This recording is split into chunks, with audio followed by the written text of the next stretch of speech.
Hello, hello, hello. That title is inaccurate today because today this is VFX and Chill with Hashi and Michael. Well, this is a show where we like to break down visual effects and put them back together again. Today we are doing a special episode called Blank versus Aliens. I love all of the older, those campy movies that were like Monsters versus Aliens. I know that's a DreamWorks recent movie, but those lovely Cinescope kind of movies about aliens attacking random things or and what have you. So I thought that today would be a fun day to kind of explore that. And let me see if I can share something on screen here. I was inspired especially by watching the amazing trailer for this new Jordan Peele movie, Nope, which looks like a really exciting and just visually different kind of take on aliens versus people, which I kind of liked. And there's it's Jordan Peele, so it's going to be great. It is. So, this shot. The trailer does have this one really like this lovely long lens kind of beauty shot. So we do know some kind of ridiculous stuff happens in it. And so the evolution of what we did today is I thought, oh, this would be a fun shot to recreate. And so I tried looking into like stock footage that was kind of similar to that, to like add a ship to it. But then like jockeys are kind of boring. So I thought, no offense to jockeys. No, they're it just cinematically, they're, unless you're watching, your a Seabiscuit or and I think that ends my list of go-to jockey movies. But anyway, we decided to ask you, our lovely viewers, what might be a fun thing to fill in this blank versus aliens right here. And here are some of the things that you replied with. So be ready in the comments there. We have gelatinous cube, spelled with an O. Blake, I'm going to put you on blast. But that's all right, because we also have Dutch from Predator. Minions, got to keep it topical. Kyle Emmerich with one of the clear answers for a show like VFX and Chill, Raptors. But with Seth out today, I feel bad returning to Raptors, which we dedicated our whole last episode to. So Raptors are going to go in the cooler for right now. We also had some other lovely suggestions. Raptor cooler. E.T., who is an alien. Whoever suggested that. All right. So Triam Visuals. The Goonies. And then the Mitchells. I could see that being a natural sequel to The Mitchells versus the Machines. Mitchells versus the Machines, which is one of my favorite movies of the year that came out. Mitchells versus Machines is fantastic. But this has been Animation Opinions by Hashi. Amy Yamato with Maggie Smith. Excellent suggestion. Maggie Smith from All the Things, Downton Abbey, your Harry Potters, and probably a bunch of other roles that she loved even more. Ralph Wiggum, too easy. VFX artists getting a little meta. Smurfs. I'm just gonna move right by this one, Grant. And Seagulls, and is this the way Steven Seagal's name is spelled? Is that what that is? Seagulls and Seagulls? Cylons, seagulls, capybaras. Who wouldn't want to see capybaras in something? Ooh, tardigrades, bonus points for that GIF. Tardigrades. That is amazing. An excellent GIF. Plus, these things can live in space, so it so that could work. And dachshunds. Tardigrades look like aliens, though. So they really do. Maybe alien tardigrades taking over a city or something could be kind of cool. Kind of means anyone in that city is done for, because tardigrades are beasts. I bet there's a good a water bear model out there somewhere. Dachshunds, Napoleon Dynamite, James Bond, Cowboys versus which that was a fun little genre shakeup there. Alpacas, the dude from Big Lebowski, raptors, bunnies, Ghostbusters, Titanic, pirates. I have not seen Pirates versus Aliens. Pirates versus Aliens would be I'm on board with that. That sounds fun. Is this this looks a lot like a Dolly image to me, but this might actually be deliberate. I think it's deliberate, but it looks almost too like good. Like not like whimsically, style. Like accidentally. Yeah. All right. Sandwiches. That's pretty good. Chucky. Librarians. Darkwing Duck. James Cameron's Avengers. The Goonies. The Crew of Red Dwarf, season 5 through 6. A Baby Platypus. Chinchillas versus Aliens. Gremlins. Care Bears. We have so many things to pick from, and because I didn't put these into a spinner, sorry, Seth, I think that we should just pick a couple of these and start going for it. What do you say, Michael? I say yes. We should pick some and go for them. That sounds good. What do you like of this list here? I like that Dolly pirate image. The Dolly pirate image? All right, so Michael will be... I'll do pirates. We'll do, pirates versus aliens. I love it. And I am a little unsure what I should do. I don't know if there was anyone who suggested or loved anything specifically. Oh, did that image really have the Dolly logo in the corner? Did I just miss that?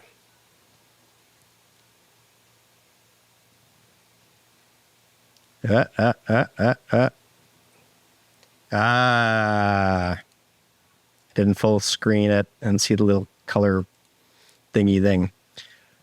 All right. So, Michael, where are you going to start your journey? The ocean. Excellent. Oh, speaking of pirates, Hashi, my favorite holiday, as you are probably aware, is International Talk Like a Pirate Day, September 19th. So I'm always a fan of pirate talk, of the stereotypical variety, and pirate jokes. So in the theme of piratey jokes, which is where I'm going to start, what is a pirate's favorite letter? I'm split between R and X. Yes, here. everyone thinks it's R because, R. But really, Hashi, a pirate's true love is the C. The C, not X marks the spot or R. That's pretty good. That's pretty good, and I'm upset. Dude. So I'm going to start in Cinema 4D and make myself a little ship. That's what I'm going to do. Amazing. So I downloaded a couple of other clips from some of these things that we were mentioning. One was when someone said Ghostbusters. I was remembering that the new one, this Jason Reitman one, had this cool, kind of like a little bit reminiscent of the general aesthetic of Nope for this moment.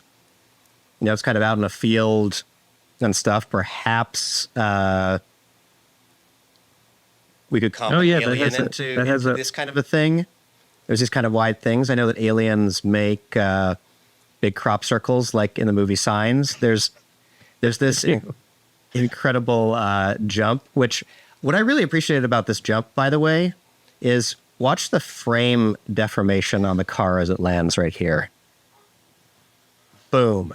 Oh, that's not going to be drivable. Catastrophic. It's so good, though. I really like that. And just in case anyone was really excited about the notion of it, one of the things that I have been messing around with, first of all, is these minions, clearly designed by, I'm forgetting the artist's name. Which artist is this, Michael? Their stuff is all over Vegas casinos. Yeah, no idea. And like Amsterdam airports. But earlier today, I've been thinking a lot about the gelatinous cube from the new Dungeons and Dragons trailer, and I think that I'd like to put together cheap tricks on doing some gelatinous cube kind of stuff. So I don't think that I'll have a gelatinous cube fight aliens in this episode, but I do think that I will make a little cheap tricks about trying to do some, gelatinous kind of stuff in cinema, which means I'm going to have to learn a few things. Yay. But also, I mean, like, I'm saying yay because people are like on board with you doing more cheap trick stuff. People have missed it so much. And I think people are excited that you did that last one and are excited for you to do future ones. Well, I love it. And I love making them. They're a lot of fun. They do take up a lot of time to do. So they're a bit of a time suck, but they are very fun, especially if I'm obsessed with something like a gelatinous cube. But I'm just happy that they're putting stuff like gelatinous cube in the movies. Like, that shows that they are actually like, I don't know how to describe it, like paying attention to like how people use it. It is phenomenal. I think it's sort of like the Star Trek reboot model where you got to grab a focus group of people who are familiar and not familiar with Dungeons versus Dragons and have them list Dungeons versus Dragons. Did I? Yeah, you see, that is where I fall on this focus group. But anyway, I'll talk a little bit about what I've got going on here. And Michael, just let me know when you'd like me to switch over to what you're doing. I can do that simply like this, where I can see that you are designing a cool spline. Yeah, I am doing a cool spline. So what I'm doing right here is this spline is not going to corner. This spline is going to go, not wrong button entirely. Come on. My mouse does not want to work. There we go. I'm putting this into a lathe object. Ooh. So what a lathe object does, for those who don't know, is it takes a spline, for example, this one, and just spins it around an axis like you were using a lathe. All of you who remember woodworking classes, a lathe is something that spins wood, and then you like poke at it with things to make shapes that are like radially symmetrical. So like table legs or something like that. But instead of cutting away something to reveal something, it just builds something. So now we've got basically a super cool alien ship having done nothing but drawn that little shape right there. That is incredible. Okay. Because it's a very featureless ship in the trailer. It doesn't really need much, like, it's just there. Although I do think I need to move it down. Now, I should say here, for some lovely pro tips here, if you are making a spline to go into a lathe, you want, depending on what you're making, but you probably want at least two of your points to be exactly on the middle. So I use the Structure Manager for that, which you could find under Window, Structure Manager. Structure Manager. And I always tuck it right here in my interface because I use it all the time. What the Structure Manager does is it gives you the structure of your content in a table format. So this structure is a spline, so we've got point 1 is there, and it's at 0 on X, 0 on Z, and then blah, blah, blah, blah, blah, in relation to its, spline home. And it gives you all of the tangents and everything. So this is like the nitty-gritty detail of how this spline is made up. If, for example, you had, say, just a 3D model, and make it editable, connect objects and delete, and we go to the Structure Manager, here's all the different points on this model, which, as you can see, is going to be a very, very, very long list because there are a lot of points in this model I just put in here. So let me just zoom in here. That is amazing. So, so it gives you the position of all those points. So you don't need it for here, but for if you're working with, say, spline and you need certain points to land certain places, you can just type in 0 to make that point snap to the 0 position. So you have no weird little bungees. Because if this point were like off, you'd have a hole in the top of your spaceship. Thing. Nobody wants a hole on top of their spaceships. No. Alan, have we used Houdini? Yeah. a tiny, tiny little bit. But for the stuff I do, it's unnecessary, especially with how, for most of what I do, I haven't really needed Houdini. I don't do like massive destruction sims, and particular and X particles have done me just fine for the kind of work I need to do. Amazing. I have not played with Houdini. Hello to Stu Maschwitz in the chat, and Jason Murphy. I like my VFX like I like my women. Jason, lovely. Michael, I always tell people I like my women like I like my coffee. I want that ship when you're done. I don't like coffee. Yes, this ship when I'm done. And in that, which I'm going to let you keep building that ship, and I'm going to start putting together a scene. Hashi, I'm done with this ship. You're done. I'm done with this ship. Except that I think I'm going to make it have a little bit more here so it looks more round. But otherwise, I'm like pretty much done. Like there's no need to really do anything else with it. It looks just like the one from the trailer. All right. We'll send it to Daniel_pizza_Hashimoto at sbcglobal.net. I will not be doing that. I will save my project, though, and I will send it to you. Yes. Excellent. So back in my world, I did a very simple thing, one of my favorite things to do whenever I'm working in cinema. I went to this extension called the Sketchfab Importer, where I was able to just look for a minion. Like that. I can totally type it with one hand well, apparently. And work. There you are. And got this lovely model of Donnie. Who knew the minions had names? I knew there was a Kevin. I didn't know that the rest had names. So I imported Donnie. And then once I had a lovely copy, I decided to hop over to, let me see, before I share all of my sensitive information again, let's look at, what's it called? Mixamo.com has logged you out. I stayed logged in? What? It's a VFX and Chill miracle. So the textures came over a little bit weird, but what was lovely is that even though this character is barely a morphotype of a human, meaning it, 2 legs, 2 arms, and a head, it technically still fits that description enough that I was able to bring it in here just beforehand and, well, not that animation, but I was able to check this in place box for a variety of runs. And for cartoon characters like this, it's great that there's this character arm slider so you can do stuff like that. And, this is not, maybe not like Kevin Temmer animating minions quality work, but it's absolutely reasonable. And if you don't know who Kevin Temmer is, you need to look up their work. I'm going to show you the couple of runs I got. I don't know why they came back like 400 times glossier, but we've got 3 little varieties of runs right here, which is kind of nice. And I'm going to do one of the things that I did in a tutorial called Create a Zombie Horde, which is basically to jump into Element 3D. And we're going to use these 3D sequences kind of like sprites in a particle system of sorts. Here's this Dustbuster ship that I found that I thought I would like to use for something. I thought it looked kind of cool, kind of little Terminator-y. But I'm going to turn that off, and I'm going to create a couple of groups. Actually, we'll start with just one. And I will go to Import 3D Sequence.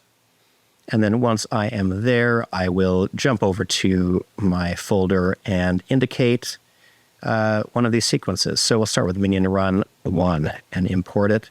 We'll see if it happens to remember where the materials are. It looks like not. So I might need to do some annoying relinking kind of stuff. In fact, I don't even know if these were linked well to anything to begin with. So let's see if I have any. No, I should find the textures because they must have existed, right? Were there really this many? That feels like too many to me. One of the many drawbacks of not thinking about this very much. Okay. Pants, teeth, the material is the eye, blah, blah, blah. Okay.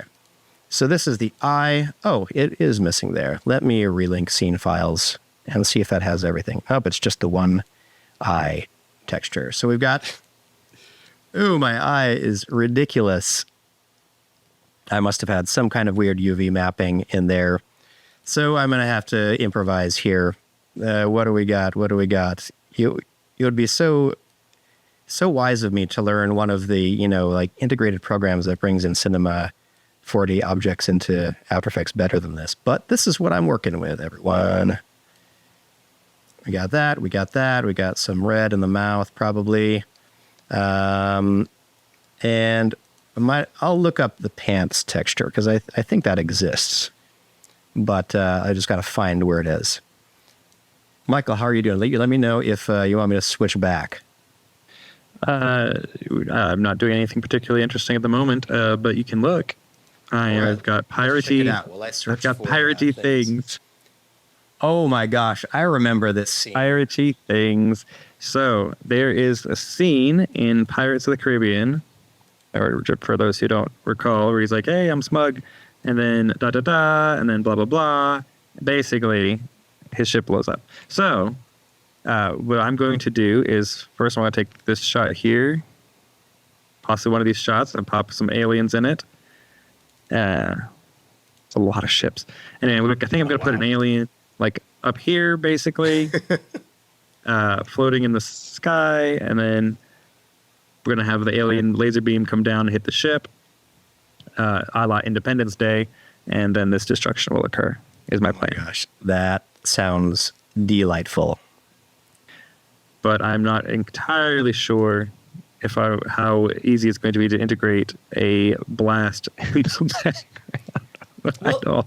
Why don't you just add like some laser bolts that you like run through the footage backward until any of those explosions are at their genesis, and use some such a good shot. This is one of my favorite shots. Ecto or a Saber or something. Yay, MP4 compression.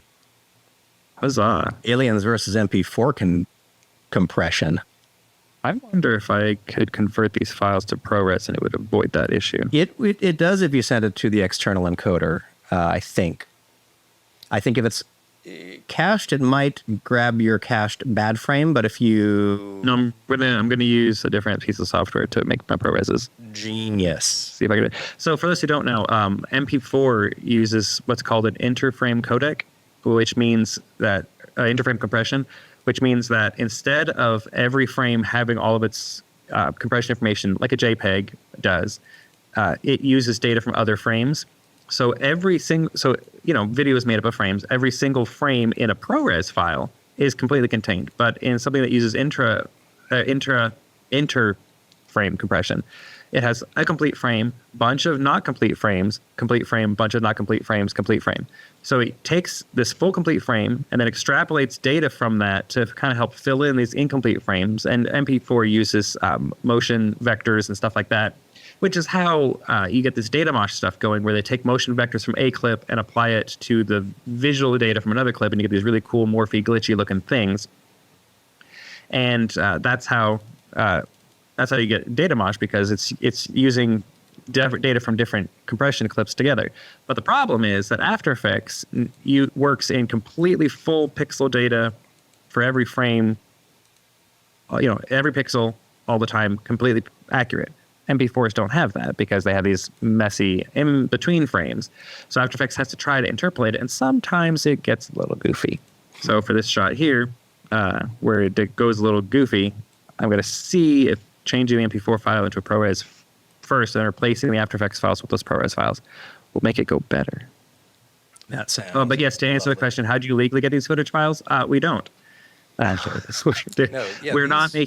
We're not like making a Pirates ripoff. We're just parodying stuff because we're smashing stuff together. So we're just using this to demonstrate. We're talking about the films, and we're using it to demonstrate i.e. educate on how to use visual effects techniques. And so we're not. We're just yoinking them.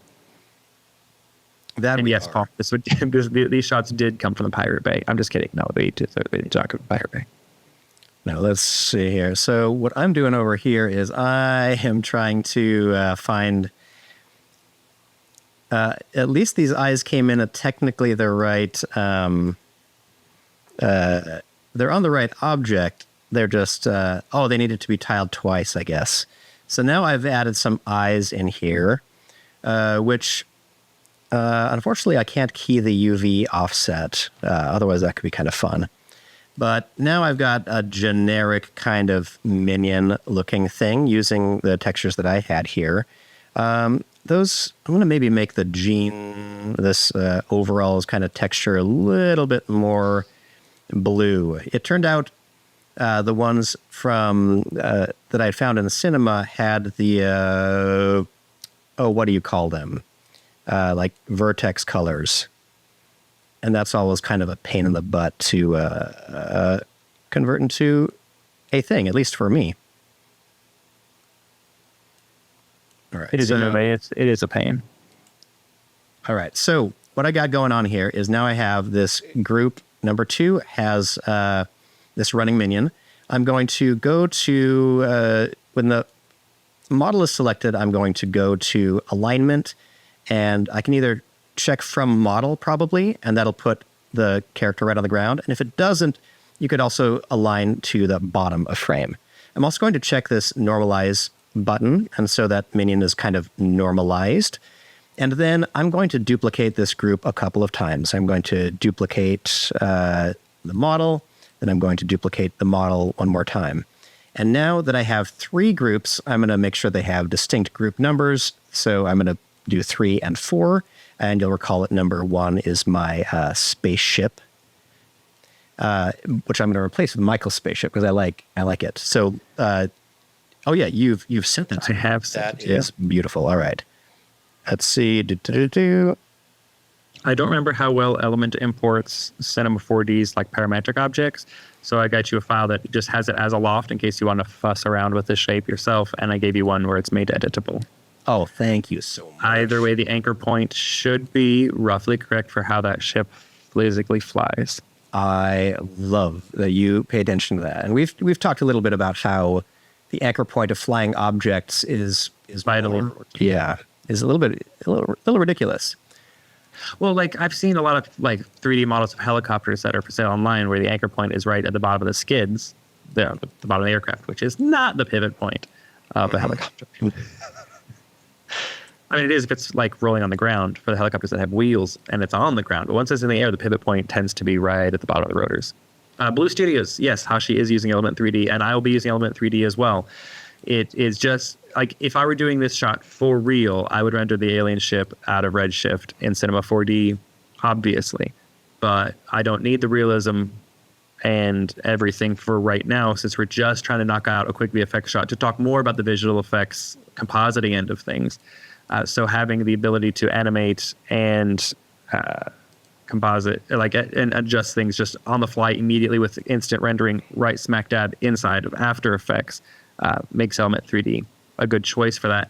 Another good choice would be Mir, but it's somewhat limited compared to Element in its current state as far as the amount of materials you can put on there and what you can do with them. But Mir is also a good choice. I might actually use Mir for mine. You know what? I might use Mir. We'll see.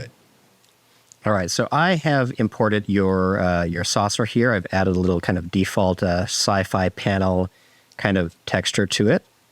And then I also have this minion run cycle. I've got this, they're all run cycle A right now, but I'm going to go and, or actually I'm going to right click here and say, let's replace this one with sequence B, which is 28 frames.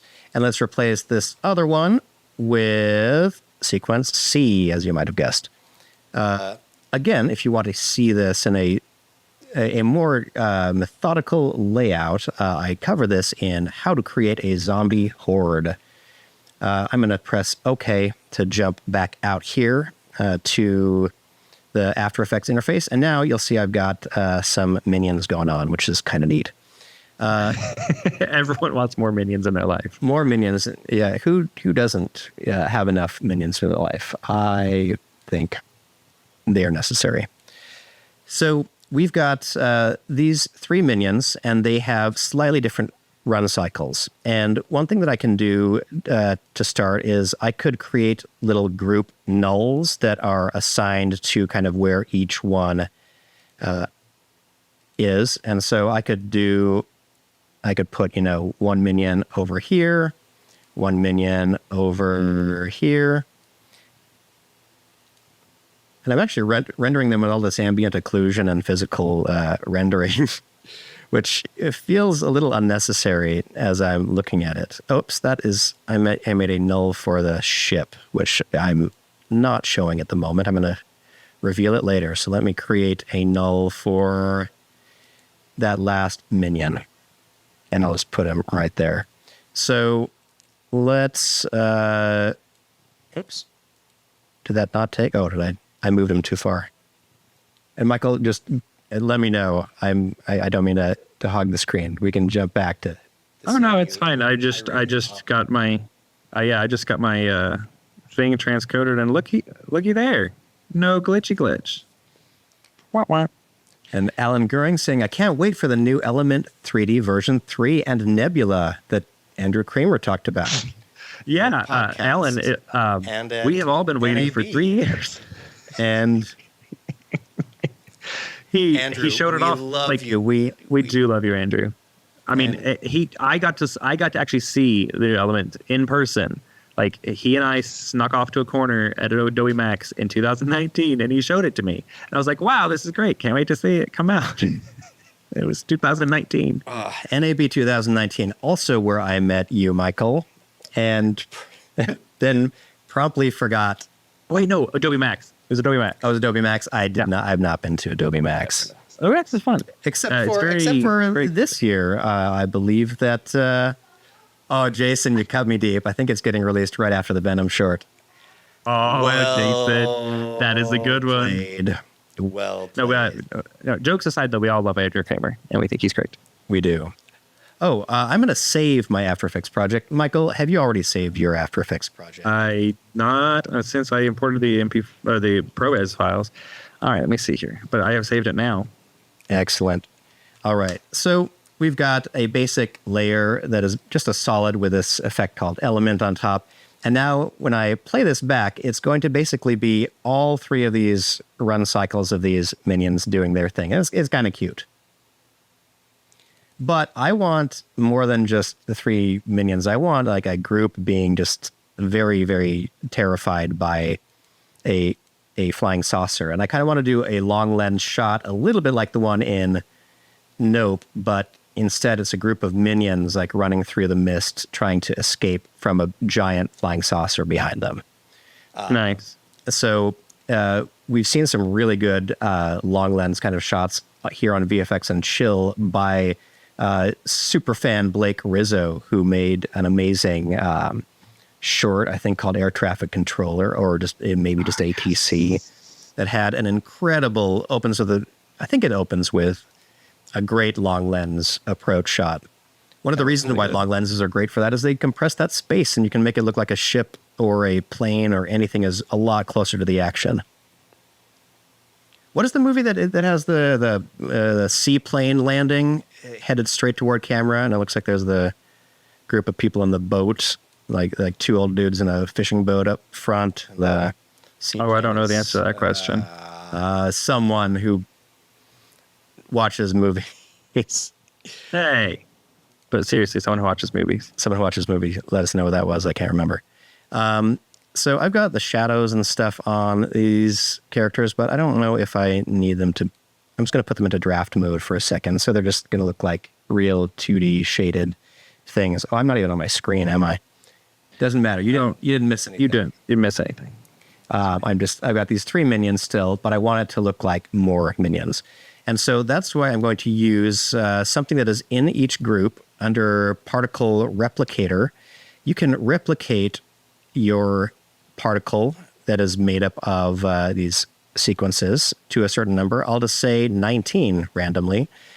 And instead of a point, I'm going to arrange them in I could do 3D grid and I could do plane. I'll just do plane. There we go. So in this plane, I wonder if that just does it very evenly. Maybe I'll do a 3D grid. That way I can say, you can all see what's happening here. I'll hit F11 to go to kind of an orthographic view up here. I now have 3 by 3 by 3 grid of minions. But I don't need 3 in the y-axis, so I'll turn that down. And now I have 3 and 3. But I would like them kind of spread apart a little bit wider. So I think that I can do that with the scale tool right here. I can just maybe make the actual array bigger like that and bigger like that. And then down under replicator effects, I can scatter these characters specifically on the x-axis like this. So it's just going to kind of randomly scatter them one way or the other like that. And I'm also going to maybe under, I think, let's see, what is it under? You can add positional noise, but that's not what I'm thinking. Under particle size, I can turn up the particle size random. And this is one of the spots where it's helpful to have had all of these minions at the same anchor point. So they're all still touching the ground. But I can add, say, like 25% random size to them, like this. And then if I do this kind of thing to the others, I can create kind of an X scatter and Z scatter of these characters that will spread them out and start to make them into more of a herd or a horde or a group or whatever. So I'm going to repeat some of those same steps a few times. So again, that is particle replicator. Let's turn it on to a 3D grid. And then we'll just do 1 by 3 by 3. And y'all can see that this is connected to this group null, which is kind of neat. So I can basically move this whole group of minions that are running in that style like this. But first, I can spread them apart in X. I can spread them apart in Z. And then I can also, under the replicator effects, scatter them both in X and Z. And if I didn't have a distinct ground plane, I could scatter them in Y also, like this, like they were running over hills or something. And that's a fun trick if you are working with a crowd shot sort of like this. Like there are possible times where you could add a little bit of Y scattering. And that would add just a teeny tiny bit of randomness. All right, so now I want to kind of interweave these groups. So we've got some minions running over here, some running over there. And I'll do the same thing with this last group.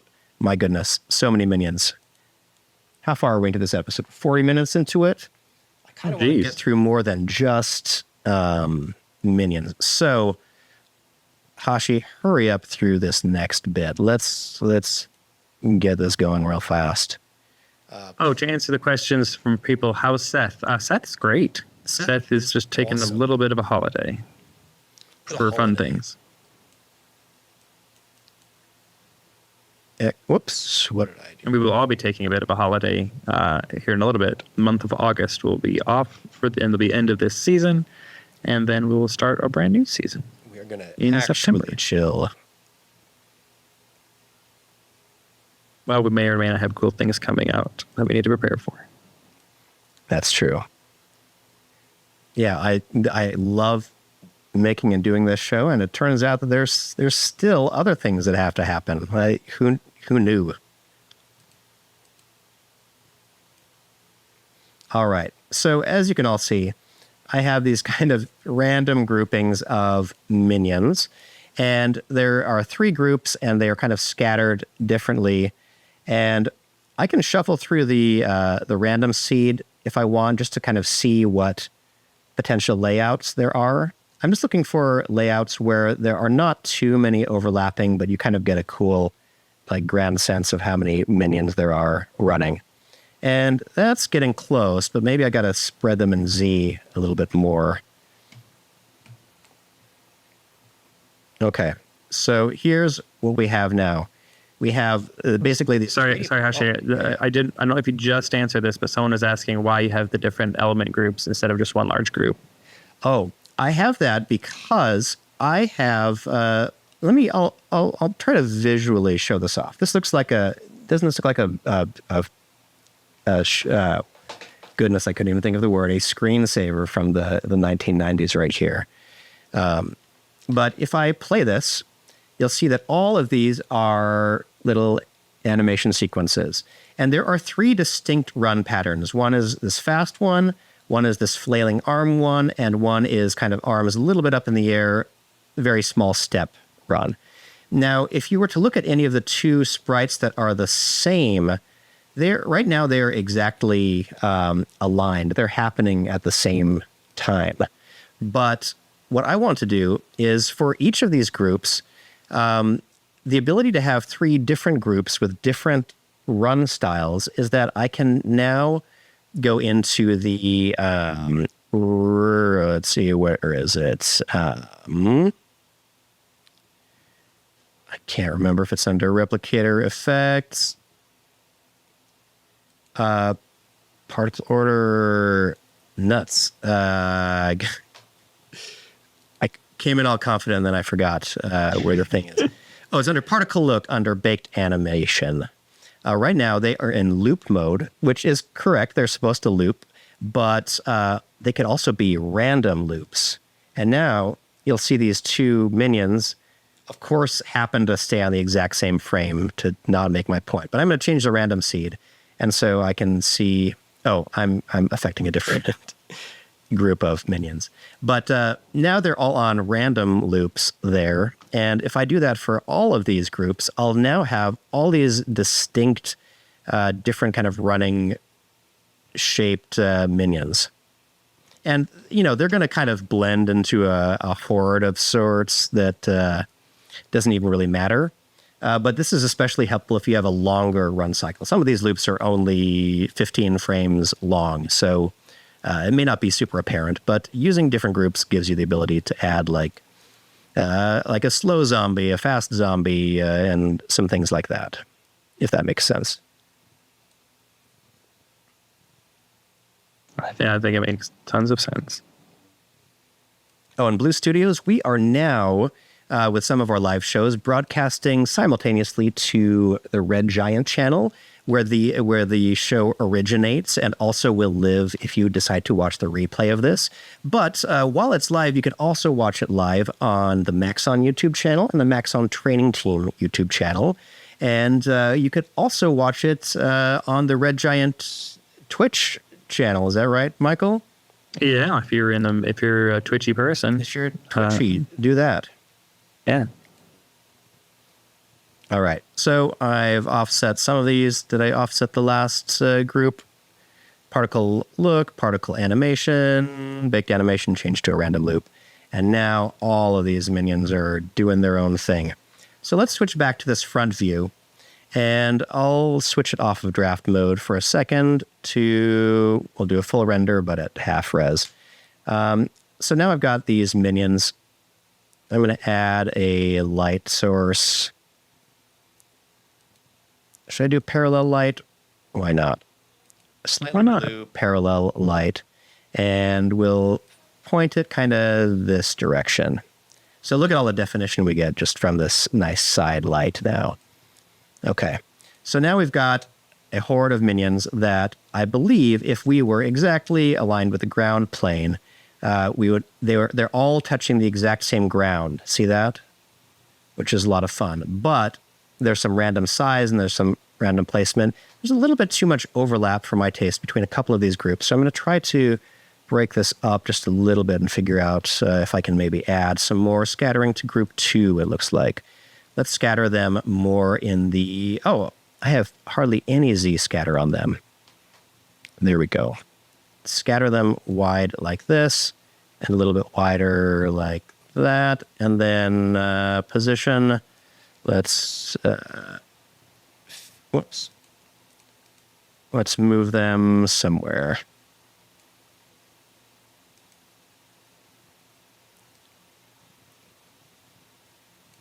All right, there we go. Not too many overlaps now. And now on my camera settings, let me just reset my camera really quickly here. Michael, let me know if you have something visually interesting to show. I don't mean to. I'm sorry, so no. screen. I don't mean to steal it all here. No, it's fine. I'm just trying to see if I can get a decent, let's see, camera track here. Well, I'm not going to try a camera track, obviously, because it's water. So I'm going to have to try to manually track this. For those who are unaware, water makes your camera tracks go poopy because it is constantly moving in all kinds of directions, and the camera tracker is expecting things to be in the same spot and the camera's movement to be the thing that it is following. So you're kind of stuck if you're trying to use a camera tracker and your main shot is full of water. Now, I may be able to pull a camera track off of these ships if they're not moving too much back there. We might try that, actually. But first, I'm just going to see if I can close enough. And solve the situations there. Also, I see... yeah, because I don't think this is moving too much. It's just moving a little bit like to one direction, so I just need to kind of... If you are a match move or tracking artist, there are a handful of different crazy ways that you can kind of get your software of choice to track the space that you need. I see, I assume it's by Kendall, says, "Hey, what's up? Finally made it to a stream. Welcome." Especially if you've been trying and haven't been able to before. So welcome. We are making random things fight aliens. And minions are not aliens, right? They evolved on Earth. Ooh. Isn't that the... That's a good question. Don't they like evolve in parallel to humans or something like that? I don't know. Did he find them like Willy Wonka claims he did with the Oompa Loompas? Like, I feel like it's an Oompa Loompa situation. Yeah. But anyway, I'm moving my camera way back here, something like this. And you'll kind of notice that as I pull the camera back, there's a lot of size disparity when I'm kind of like this. And that's kind of cool. But if I zoom back like this, you'll notice they all start to become sort of a more similar height. And that's just because they're farther away from the camera. There's less distance from the top of the thing to the bottom. So if I pull the camera way back, but then go to my camera options and crank up the zoom on the lens, I get this kind of foreshortened effect, which is kind of neat. And the reason why I'm interested in that is because if I just cheat my camera a little bit up like that, I can kind of play this sequence of minions running, and they're going to sort of have this effect of looking like they're being shot on a long lens, especially if I enable the depth of field. So for my depth of field, I'm going to create a new null object, and I'm going to make it a 3D object right here. I'm going to make it big so it's easy to grab when I need. And if I switch to this camera view, you can see that it's right in the middle of all of these minions, and they're actually quite spread out in Z space, but I'm really compressing it using this camera angle. But if I select my null layer and my camera together, I'll try to make it visible on the screen. I can right click and say camera link focus distance to layer. And that means that it's going to put this nice little expression right here. That means wherever this null object is, that is where the camera is going to be focused. So you'll notice that if I now jump in and turn up the aperture a little bit, this artificial aperture, I'll start to get some cool, really like deep focus on these guys, which is kind of neat. And if I grab probably all of my groups at once, I might parent them all to a different null that's moving them all forward. They're probably moving at different rates. And in my zombie episode, I carefully mapped this out to each rate, but instead I'm just going to kind of go for, let's make this shot shorter. Let's go for 3 seconds. I think that's ambitious enough. Because like it's like a cool trailer shot, you know, it wouldn't be super long. But over the course of these 3 seconds, these minions are going to translate forward in Z by about that much, and this camera is going to tilt up a little bit. I'm just going to animate the point of interest to slowly crawl up and look up behind them like that. And Michael, how is the track going over there? Actually, it came out surprisingly well. Ooh. If you see here, it's pretty close enough. It's close enough. All I did was make sure this point stayed roughly there on the ship, and this point stayed roughly pointing at the same direction on that ship. And I think that'll be close enough to make the ship look like it's floating in the air, the spaceship. Give that a try here in a little bit. Just got to find a way to put this roughly in the shot where it goes. Oh, that's going to be amazing. So I'm back over here in one of my favorite places to grab stock footage, or stock photos, which is PX here, Pix here, or whatever. I'm just going to type in maybe like desert or dirt road. All right. And what I'm hoping for is just a really boring, like bright, these kind of work, but I kind of don't want the actual, I want more like a path, like this kind of ugly thing. Oh, that's like a panorama. I don't want that one. I want an actual like dirt on the road situation.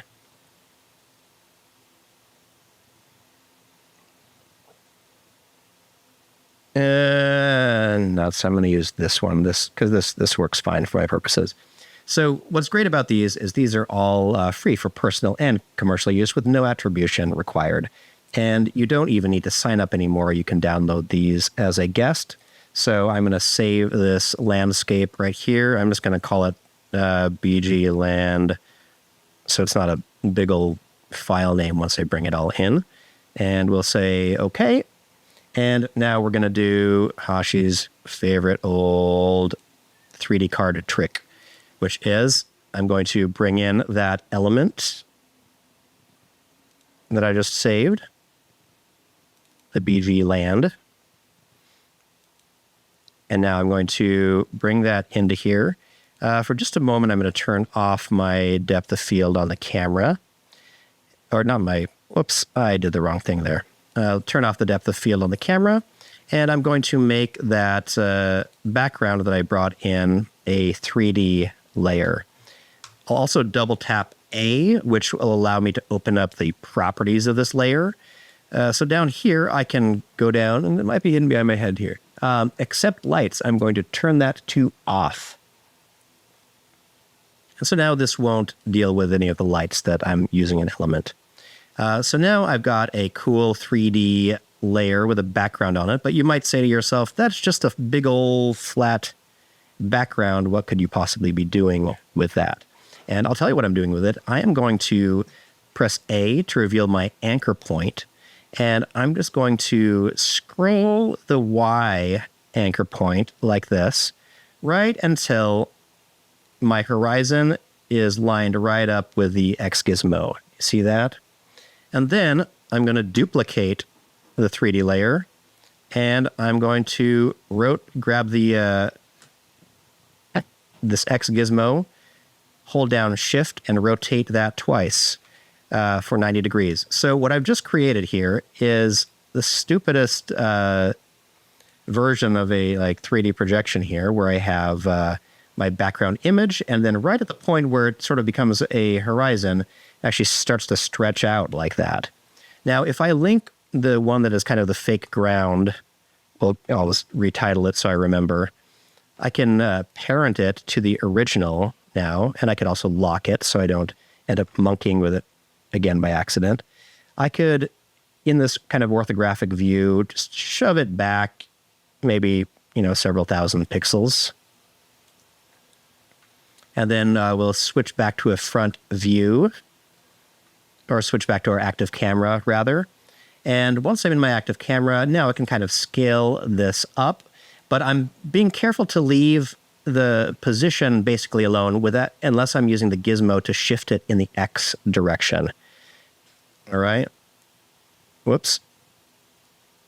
Come on. There we go.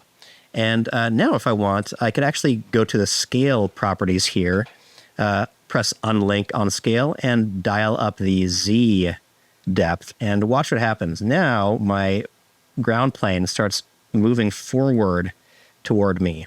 So this is a very stupid way to get, I'll try to make it a little bit bigger in frame for you. If I just had, let me just solo these two for a moment. Now we've got this kind of fake landscape that the camera moves with.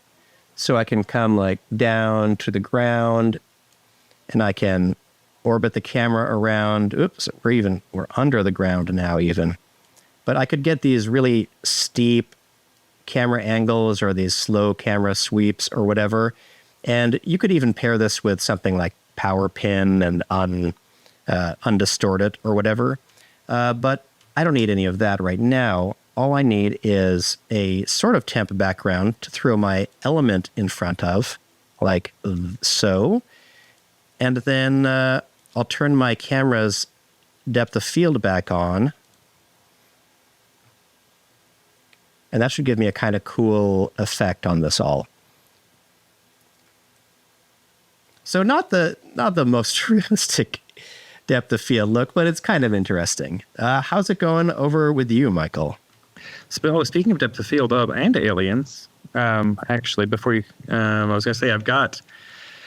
I can come back to you in a sec if you let me know. Yeah. I just got to find where I put it. I put somewhere. I don't want people to see my network. Somewhere. All right, you're safe at the moment. Well, I was just gonna say I faked a pretty cool depth of field look for a shot recently. I just got to find it. All right. And I'll put it in here for you to see. It was for Tip Tuesday that the Red Giant put out just a bit ago. And if I could find where I put it, we'd be great. I am just jumping in here and making a kind of a blue ambient color. Actually, I want less blue. I want like desaturated blue. So it's a hint like the ground and a hint like the sky. And then I'm going to turn that way down to like 20.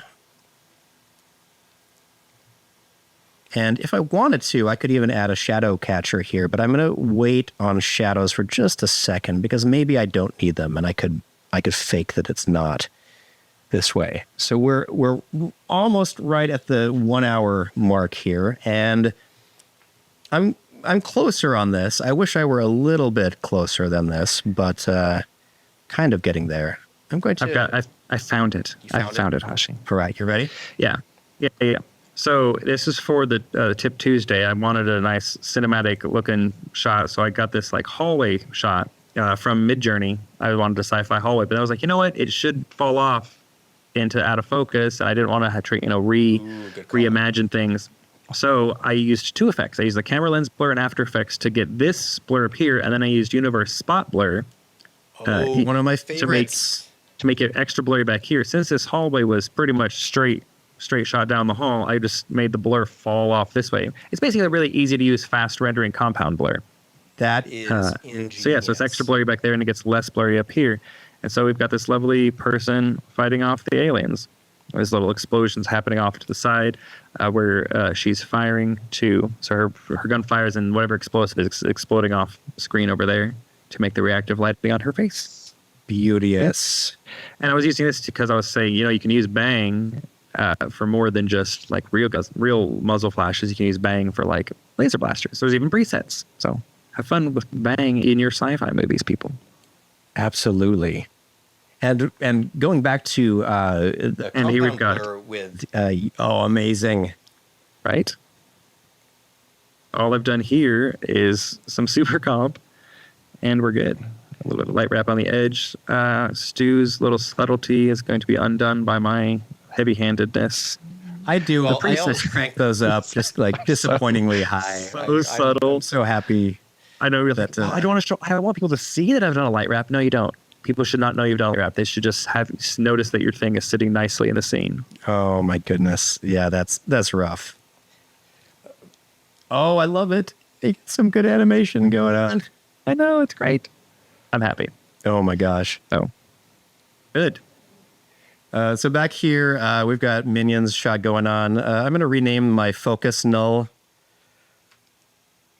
just so I can remember which one it is. And I'm going to start it out just by cranking it back toward the camera a little bit, so I can kind of bring maybe this first minion into focus a little bit. So let's try that. Oops. Too far. Way too far, way too far, way too far. What have I done? Negative. Let's just type in negative 5,000 and pretend that's probably close, right? Okay, not bad. So this null, wherever it is in Z space, is where the camera is focusing. So I want to start out with this minion. Yeah, this is the kind of thing I wanted. Here we go. So we've got this one scared minion up ahead. I'm going to move my camera over a little bit more. And again, this is what's kind of cool about this crazy horde setup, is that I've got the fake ground plane thing going on, so I can kind of see, I can move it along and get this cool kind of a shot like that. If I add some keyframes to the focus null, what I can do is I could just do a gradual focus, like a rack over the course of this shot, where I push it back into space, and so I can start to see the sky above them, like that, see? So because I did my camera tilt, imagining that there's going to be a ship there, I need to stretch out my background image. And luckily, since the horizon is right on the ground, I can just do that. I can scale it in Y, and that most would probably buy that just fine. So now I want to add in your ship, Michael. Yes. I love that yours is your ship versus ship is incredible. It's a pretty solid ship. I was very pleased with it. All right, I'll rename my null to ship so I can remember which one it is. And then just for a second, I'm going to turn my depth of field back off. Thank you so much. Saying thank you to Sophia, my lovely child, right here. Hello, Sophia. And they're off. All right. So, yeah, I'm turning off my depth of field for a second just so I can maybe preview what this looks like. So let's see. Let that RAM preview through here. You can see the crazy glitchiness in the way that Mixamo divided up the minion's head, because it had to make itself a distinct head joint, which does not really exist on a minion. A minion is much more amorphous. So yeah, check this out. Yeah. So it is a little boring without that rack focus, but let's get the ship into place so we can start to see what this shot comes together like. And then we'll try to rush through one more shot after this. So I'm going to go enable my group 1, which, as some of you will recall, was my ship. Let's see how big this ship is to begin with. Right now, it's about this big, which is not very big. I want it to be very big. And I want this, let's see. So I may not have set up an environment for this, because this reflective material really can barely do anything if it doesn't have some environment. So I'm going to jump into here for a second, and let's find the ship. And okay, yeah, right now it's looking very boring. So what might be going on is I might be missing the editable version may not have a UV tag on it. So I'm just going to tell it to assume it's a sphere. I feel like that's maybe a good start, because, that makes it kind of radial like that. And then under the environment settings, let's grab a,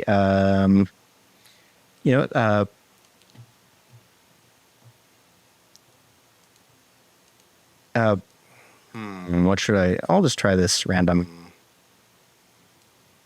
city one. It's a little bit blue, too blue maybe, actually. Let's see, what else do I have? Do I have anything that has blue sky and tan ground? Here, there's this one I took with the 360 by occipital app on my phone. So it's not a real HDRI, but it is enough to give this ship a deserty reflection on bottom and a kind of bluish tint on top. Also, let's turn up the a little bit of reflectivity on this ship. Make it a little bit more exciting, and I'm going to turn down the reflectivity dial a little bit. It's using this sci-fi texture here, so I actually want to make this. I'm going to crank the levels in it a little bit so I have these distinct little sections that are especially shiny and other parts that aren't. So kind of like that. It makes it look a little bit more aged. So let's say OK on that. Now it should look a little bit more like a ship, and the minions should be a little bit more colored for the scene. There we go. See, they're reflecting with this physical base shader. They're kind of, their pants are kind of reflecting some of the ground a little bit. So let's move the ship way back to be this intense, scary thing. Which one is my ship? It's this one. Michael, let me know when you want to. Oh, I'm just trying to find a good HDR similar to you. I want something a little more. Showed a really cool example. It was either in a quarter video or on his channel of a bunch of, and I've completely forgotten the website now. If you remember what Clint just shouted out as an amazing resource, please let us know, because I totally forgot. Why is the top of my ship not reflecting anything? That's a good question. Thank you. It just seems weirdly non-work reflective. Go jump in, and this is what I just had to do. I'm guessing that it doesn't have the normals. I think it's the UV mapping. I think it doesn't have a UV tag, so switch it from UV to like spherical or cylindrical. Oh. Yeah, let's do sphere. That shouldn't affect the reflectivity, I wouldn't think. It shouldn't, but it could have. I mean, I'll try it in some silly way that it didn't think so. This isn't a full.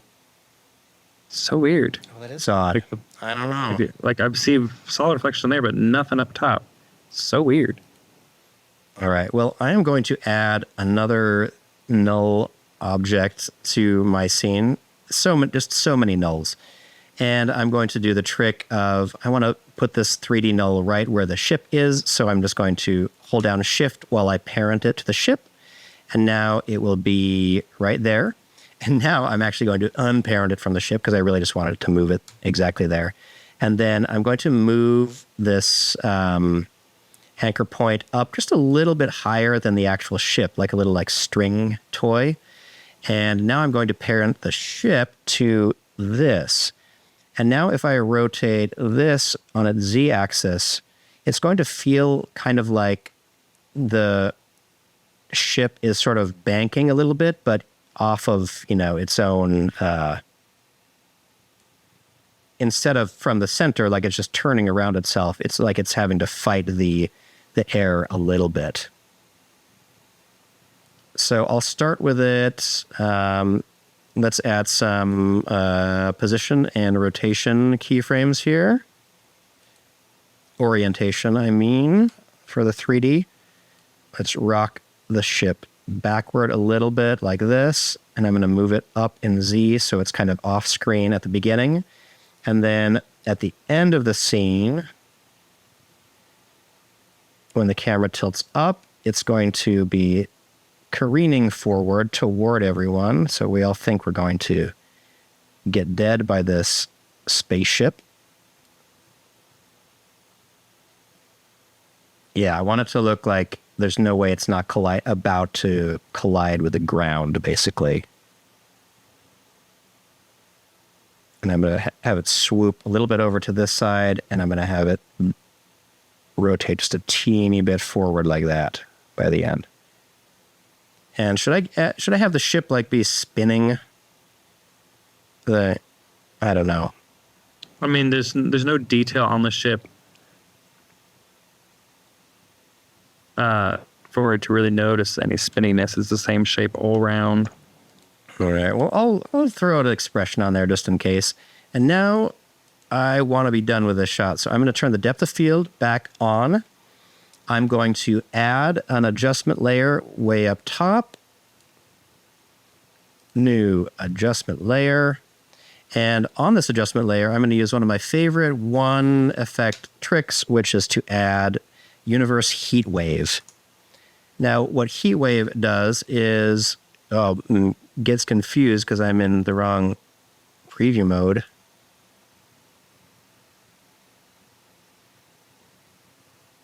All right, so with Heat Wave on, what I can do is Heat Wave is doing two things. As I crank the heat intensity down or back up, it's basically just like your standard like heat ripple kind of effect. But it works really well for doing this kind of an effect where you're trying to kind of mimic the way like, the air distortion would look over this. Not even necessarily just from the heat, but I like it because it knocks things off of square and kind of gives them this cool ripply detail. And you have control over the size of the distortion effect. So you can have really big waves like this. I can't tell how well you can see that. But if I crank these down, then you get sort of these little bits of kind of blurry, hazy distortion, which I really like. And this might be a little bit exaggerated for this kind of a shot, but adding back in just a subtle amount like this will hopefully make this all work. Let's see. Let's press play. And let's see. Oh my goodness. Is this for me? Just one sip. Oh, just one sip. I'm being granted one sip from this water bottle Sophia just brought me. It's not. Oh, it doesn't have water. It has mint. It doesn't have water. It's just vodka. Cucumber Ooh, it's cucumber. and strawberry juice. Ooh, and bourbon. Lemon well. Thank you. Thank you for letting me have a sip. It's very kind. Can you guess what I am making right here, Sophie? Aliens attacking minions. Look at that. I win. She's on it. All right. So What do you mean you win? it means I made a shot that you could tell what it was, and that's half the battle. Running from the minions are running from aliens. What else would it be? Good point. Good point. What? And plus, you said that aliens aren't gonna fight the Galactus Cube. Oh yeah, you're right. I did say that. Office and qualified. What? Oh my goodness. All right. So darn it, Michael, I should have listened to you on the spinningness of the ship. A ninja, folks. She is a ninja. Okay. So all right. You know what I need to do? Happy. Watch this. Lock your door? Very silly trick. That's one thing that I got to do for sure. The other thing that I'm going to do is I'm going to make this angle a little bit less dramatic right here, and I'm going to add some keyframes to the scale of the ship, which is so cheap, but I'm going to do that. Okay, there we go. I think that's a good final image right there. So on the ship, I'm going to keyframe its scale to be this big here, maybe even bigger, because why not? How scary could we make this shot? How scary. So scary. I'd be scared, like here. And then back here, let's scale it down to like, I don't want to make it too fast seeming, but here's a very dumb sheet that I can do because everything is made up. All right, here we go. Minions. All right. I am going to move on to other shots, but the next thing that I would do in a shot like this, and I do it in that zombie horde shot, I think, is that I would render out a position pass basically like a Z depth pass. And with that Z depth, I could add in lots of cool dust kicking up from these minions running, and they would sort of obscure the ground. Right now, I don't have any contact shadow stuff going on. And I guess I could turn on a shadow plane. I don't know. Michael, do I need a shadow plane? is I it mean, big- is it- if you wanted does it to look genuinely cast a cheap? shadow instead of just use VFX shadow. Oh. All right, let's see. Okay, we're almost through this preview. Oh, so good. How old is Sophie is a Final Films question. Final Films question from about Sophie. Sophia will be 8 on September 5th. Oh, yeah, here we go. Okay, here's this shot. Okay, the stupid thing I did is I didn't exponentially scale it, which means that it looks like it's actually slowing down at the end, which actually lessens the tension a little bit. So naturally, some of that needs a little bit of fixing, but you all kind of get it. And I'll do this real quick. I'll add some contact shadows just for you, whoever you are. Hopefully this is real fast. I'm just going to show you a still frame with it. All I would do is I would create a new group folder, and since I'm using a common like 0 as the ground plane here, I would create just a plane like this. I would I've rotated my camera to some crazy place. Make it real big in here, and I can even make it bigger once I'm out in the rest of the world. And under the shader settings, let's go down all the way to the bottom and check this matte shadow button. And might as well do also click on the normal bump, and I'm going to load in something random that I have as well. What do I got? We've got some materials. We've got maybe some plaster or something like that. Here we go. Here's a nice grungy normal texture like that. And I will repeat it like 5 times. That's in the normal bump channel, and turning that down a little bit. Now we'll say okay. And now what should happen is there should be some ambient occlusion / shadow under these characters when I zoom out, if the ground plane is the right size. So let's create a null for the ground plane and then scale it all the way up. There we go. They're contacting the ground. Ain't it amazing, everyone? And I could enhance this a little bit if I wanted to. Sometimes heavy ambient occlusion looks real fun. So you can see what's happening is a combination of heat wave and the normal bump is giving these shadows this kind of nice little lumpy feel. So I dig this. I'm also totally missing an explosion from here, huh? There are too many things that I want to do. But people in the chat, while I am making up my mind, I believe that we had the ones I'm willing to try are Ghostbusters, Maggie Smith. I don't remember what else. Remind me what I should jump to just to keep it interesting here. And Michael, let me know. I can see Michael's screen, and I'm so excited. Let me know. Oh, yeah. Me too, Oh, yeah, no, sure. go ahead. So I've got, I'm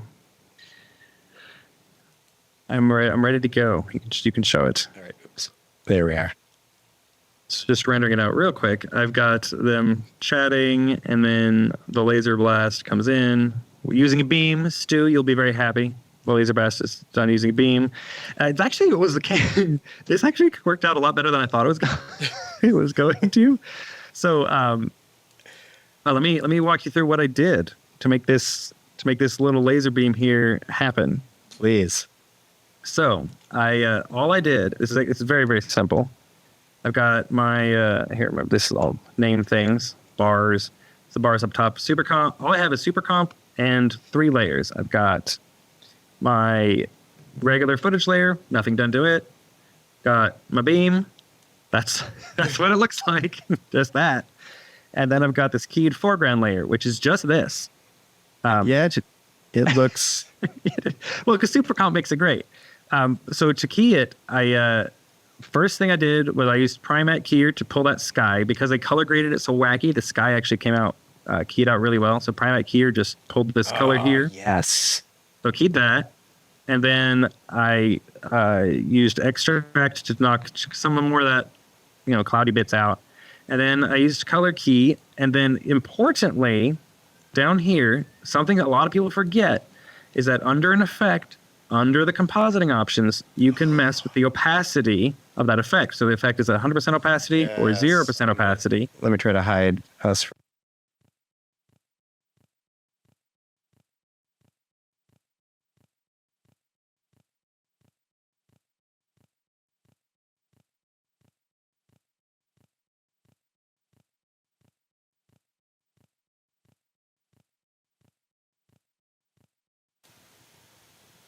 So that's what it looks like without Super Comp. And then with. So I did my favorite trick in Super Comp. Well, I shouldn't say my favorite trick. One of my favorite tricks in Super Comp, which is I use the layer glow, which is basically the optical glow effect inside Super Comp, but it doesn't interact with other layers. So let me turn off this one. So layer glow uses the optical glow and just keeps it on its own layer. So it gives you that good atmosphere haze. I put it at a nice, decent sized amount, but like a very big size. So it gives you this nice, this is a beam through haze. Oh, it says we lost audio. Oops. I'm back. No, it says I'm back. Great, good. All right. So I've got the layer glow is set to give you that nice hazy kind of glow. Because again, without it, it looks like that. Gives that nice hazy glow behind things like it's through atmosphere. And then the optical glow effect makes the glow wrap around anything that's in front of it, as if this was a glow burning into the film on the camera. So it makes it then wrap very nicely around, say, the haze that I put partially back there, the debris that comes in front of it, and his tri-corner hat. So basically, it just makes it feel like it full on belongs in that scene. And then there you go. Boom. Aliens are attacking the pirate ship. I love, by the way, this whole sequence with the debris flying past him. And look at that. Look, it casts a shadow on his face. It's just so good. Everything about this shot, this whole sequence in Pirates is just so good. But yeah, there you go. Boom. Aliens are now attacking the pirate ship. Yes. I love it. Yeah. Oh my gosh. Michael, that is phenomenal execution. Yeah. I have to say. Yeah, that's how I use layer glow and optical glow together. And it just has so lovely. That's beautiful. All right. I'm going to try to RAM preview where I ended up over here, which is I messed with the curve of the ship's scale to kind of lay it out a little bit more like an actual exponential curve because I could have pushed it further back in Z, but at this point I'm actually stressing out elements Z depth because I'm on that super long lens. So it means I have to push it way far back to start to see it actually compress in space. As you can see, the back row of minions is barely much smaller than this front row. And I am so jealous of the cool explosions you have going on in the background. And I feel like see, what I need to do also is super comp in some explosions back here. I know super comp. It just I don't want to sound like I'm shilling too hard, but it just makes life so much better. Okay. Oh, here we go. All right. Let me see if I can tilde this baby. Tilde this Swinton. Let's see. There we are. Minions versus aliens, everyone. Well, the chat wants Ghostbusters. It's got 2 seconds. Yeah. All right. Ghostbusters will do it. Let's see. My first step in the Ghostbusters comp is that I'm going to add a spotlight to this alien comp. And I'm going to parent it to the spaceship because I really wish that this ship were better lit. So I'm attaching a light to it and I'm moving it up here. And I just want to give it more definition. Come on. Give me a highlight, but not on the minions, just on the ship. I was trying to very quickly replicate the idea of when you have sometimes if you're shooting a miniature model or something like that, you will have specific lights that are just to affect the appearance of an object or something in frame, or to, like, this needs a sun reflection right here. And the accidental thing that it did actually is it breaks up the minions with almost as if there's like maybe a tree line here. So there's like harsh sun hitting it. Anyway, I'm turning that off. Sorry. Ghostbusters, you say? All right. Save you, minions. And let's jump into, what do we have? We have Ghostbusters. Let me start out by clicking on Scene Edit Detection. Split the layer at Scene Edit. And I'm just going to let this analyze. While it's analyzing, Michael, let's see what... Oh, this is the long shot, right? No, this is just an intro to it. I'm seeing if I can make Primat do this one. I don't think it's going to, because of the colors in the scene are too... Well, there it is. So I'll work on it. I believe that so this was all shot on a big old blue screen, but Yeah. but they basically needed to block the shot with a performer walking down the stairs, obviously. Yeah. And then they had to blow the hell out of the set and film it exceptionally well. And then it becomes an interesting trick of compositing the live action performance into the ship that is exploding. There are additional CG explosion debris and elements that can artfully move, dangerously close to a face or whatever. And probably even more horrifically, I am sure that some real debris getting blown up had to be artfully redirected because it didn't work with the live action plate. I'm sure. Which means that someone probably had to paint out a big board that fell in front of that railing at the wrong time and betray the Z depth properly. There are so many things that go into each of these. Was just reminding myself of that when I got to see Thor: Love and Thunder in a theater and watched all them VFX folks in the credits. There are a lot of them. Let's see. Final Films is saying blue screen work better than green or any other key colors. Choosing between blue and green screen, there are a couple reasons you do it. One is if it's nowadays, one of the things that a lot of people like to do is they like to key off of a color that's going to be similar to what's wrapping them in the end, which basically means just rotoscoping the characters off of a solid background, because then you don't have any spill. But traditionally, like, there's a combination of things. In digital chips, there is the green channel has a lot more attention to it. And so as a digital format, there's a lot more data in the green channel in a lot of the traditional ways that it was established as digital video became a thing. And also, I don't know, sometimes you go for a blue screen because you got a green character. Yeah, there's... I mean, in Dune, they basically did roto and made the backgrounds all sand because it was just easier to get a better looking composite when the background color was the same color for all the light spill that was happening. So it's a really good point. I mean, it's like a lot of Mad Max Fury Road, which they did a ton of admirable, amazing practical shots, and then augmented them with some amazing CG. Yes. So it's always worth looking at a good before and after of any visual effects shot that you think was done practically. If there isn't a before and after situation, then someone might be trying to obscure it on purpose. Mm-hmm. It happens. It does happen. Well, because so many people are like, we didn't, and then, but they did. Even Taika, who I love, did that PR campaign where they were pointing out Korg and asking if he looked real in random shots from the movie with Tessa Thompson. And first of all, terrifying.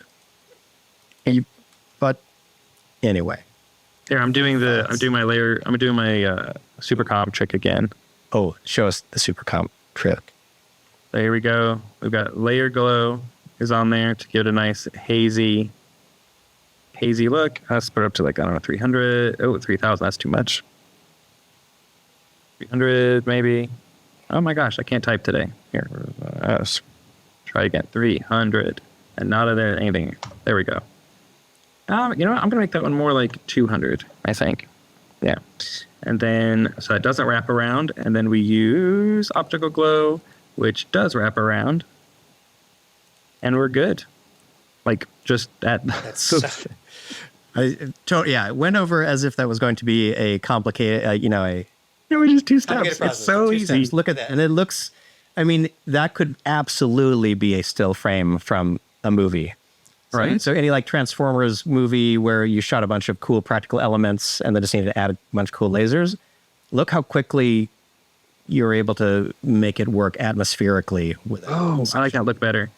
One of the things I really like about optical glow is that you can glow the different channels at different sizes. So if you look, if I can redo that, see how the color is. Let's see, let me just do that at 100. So this is all the color channels the same, but if I have the red one and let's say, add more to the green size, the color is just subtly different around the edge. And I think that adds such a cool look to it. So yeah, that's one of my favorite things I like so much about optical glow. Make the size big. On the optical glow too, fine. I'll make the size bigger. Yeah, one of the things I love about a lot of the Red Giant plugins is that there's a lot of attention to how color gets applied. You were talking about compound blur earlier, and I know that After Effects has a built-in compound blur, but one of the things about Red Giant compound blur is you can bring in a source to blur your comp, and everyone knows a compound blur is basically blurring one image with the luma values of another image.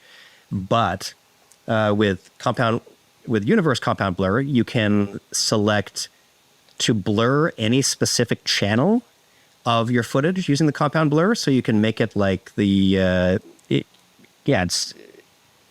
can blur have the compound blur hit the red channel and have it taken from not necessarily the luma values, but maybe the green values of something else, and get really crazy looks.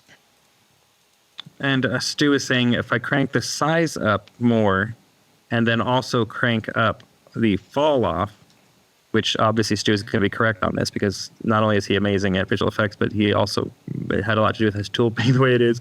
It gets you that nice, real hot glow. World famous Stu Ashwitz live.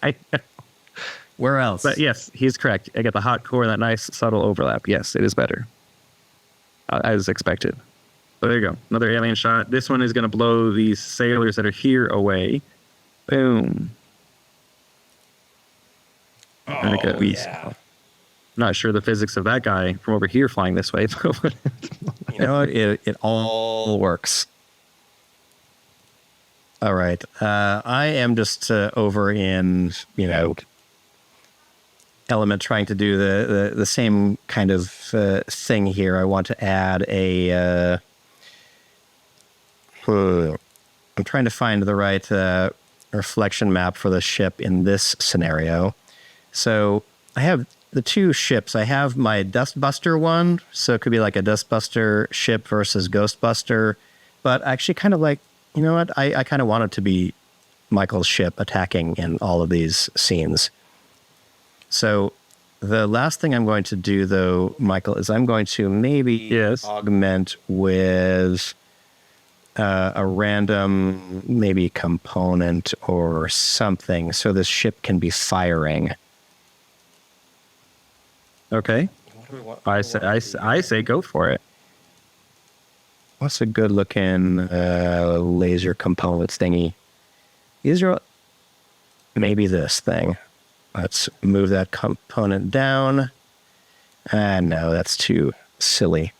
You know what actually looked kind of cool was this very analog toggle switch. And I'm going to repurpose it as an alien laser.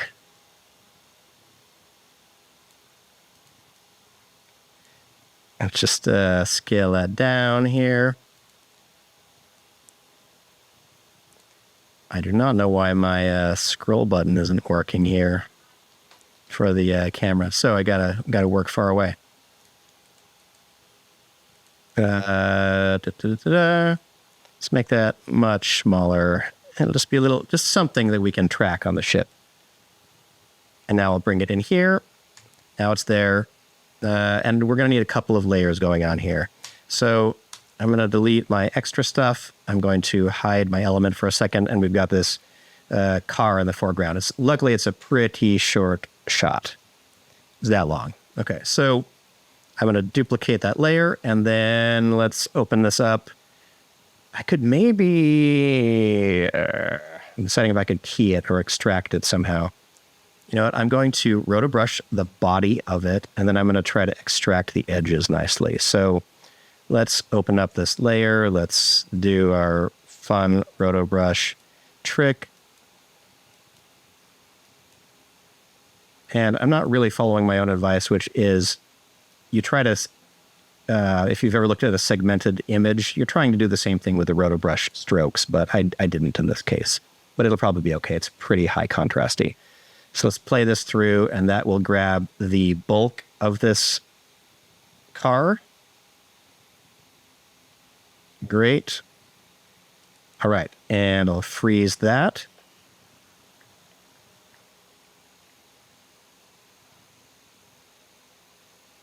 And now you'll notice when I did that, I totally ignored some of this stuff up here. And there are a couple of things I could have done. I could have used the Refine Edge brush in Rotobrush, and then I would be done now, and I'm kind of regretting it as I say it out loud. But the other thing I could do is I could pre-compose this now keyed Ghostbusters car. I know it's called the Ecto 1, but I'm just going to pre-compose that little bit right there. Oh, whoops. What did I do? I want to pre-compose, but I also want to check that cool little switch that says, make it that duration right there. And now in this copy here, I'll duplicate this out. I'm going to delete Rotobrush from one of the instances of it and just put a general like Roto mask around it. And on this copy, I'm going to add an extract effect. Oops, not extractor. Extract, and we'll try to crop out the sky colors a bit. There we go. See? This is almost extractable completely. I didn't think the sky was that much brighter, but I should have looked. Oh, actually, no, I'm wrong. So what I'm looking at right now is the this detail on top of the car, those two little bits. So they weren't there. So I'm extracting the background away from them. But if I were just running an extract and didn't have this rotobrushed layer, then I'd be extracting this color too. So these were the only parts that I wanted to really make sure were getting caught in my rotobrush. See? And now I can maybe feather the this garbage mask here. And right now, since it's going to move, obviously, we probably need to do some tracking. I'm curious if I do the track mask option for this car. Let's see what happens. Let's make it a black background so we can watch. And analyze backward. Track mask, pretty good. And now let's U to reveal our keyframes, and now we'll go forward and we'll track forward. Bop, bop, bop, bop, bop, bop, bop, bop, bop, bop, bop. Not bad. Again, we're just looking for the top of the car there. So I'm going to put some keyframes on the extract so it's always extracting the top there. Because that's the only part I actually expect to have some kind of overlap with the ship. Okay. Michael, how are you doing? I'm just adding more beams to the scene because I feel like beams are just make things better. Beams do make things better. So I'm just adding some more beams to the scene. If you'll hold for just a second, let's see, beam. Oh, that needs to be above foreground keyed. I'm a fool. A fool. Because I am putting that there. All right, so I'm making a foreground one sweep across this shot real quick, just because there's some destruction that kind of sweeps across the front in the actual thing. Ooh. So let's see here. Length needs to be at 50%, not 50%. Time needs to be at 50%. 50%. And so I'm going to make this one come from like up here. And you know what? No, it's going to come from like here and going to go beginning of the shot. It's going to start. Oh, it's too far. Let's go here. So now you know that there are multiple grapes. Yeah. So that's going to start. Wide. Yeah. Going to start. It's going to go across. Hang on, let me see more keyframes on this one because I want that to be gone before that shows up. Yeah. So then we'll make the starting point move a little bit. Wrong one. Starting point of this one needs to move a little bit over this way.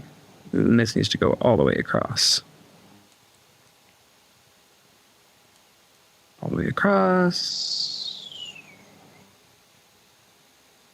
It's boom. There we go. And that'll be the end of that layer. So we should be able to go boom right about in. Yep, there we go. Oh, yeah. Then that moon moves across that way to blow up that guy and then the other guy. So it makes a little more sense that they both go up that way. And then we've got another one that's going to blow this railing right here. Bam. So here it is in motion. That one probably moves too fast. But yeah, that's too fast. That needs to go way slower. Oh, but it's gorgeous though. Yeah, I'm really enjoying how this is going actually. And I think that needs to be bigger. Like wider. I am realizing over on my end that I needed to camera track my scene probably would have been a good idea. Even if it just gives me I think it's going to be a 2D result probably. But, I'm going to show you one of my favorite things. I love whenever you're tracking something and you have keyed elements like this. And so you get the analyzing and background bar behind this stuff. It's a beautiful look. Oh, I'm enjoying this so much. I just love playing with super comp and optical glow and making beams like this. It's just so much fun. Do you think if the end of time you watch your frame for me playback? Yeah. Jason Murphy all the time. Let's see. Oh yeah. That's a common one. I do hate hiking through something. Analysis failed. Boo. Fine. You know what I'm going to do then? Let's see. Let me watch this whole shot. Dude. And, okay, fine. I'm going to use the effect, RGVFX, spot clone tracker. I'm going to grab this bush over here. Whoops. Now let's do those out of order for some reason. Okay. This basically barely even matters, but I just want to track this. Let's see. And where is my... Whoops.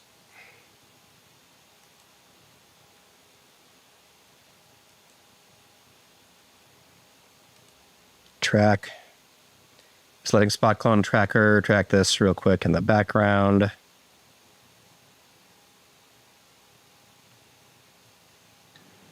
It'll let me know if it has some issues with that last frame where the Hashi, Axon Media Seattle wants to know if you have any tips for trying to rotobrush a subject with lots of motion blur. Ooh, fire your VFX soup and your... No, so if you had to rotobrush something that had a lot of motion blur, this might be a reasonable example, to be honest. Let me show you what I would do. Let's pull up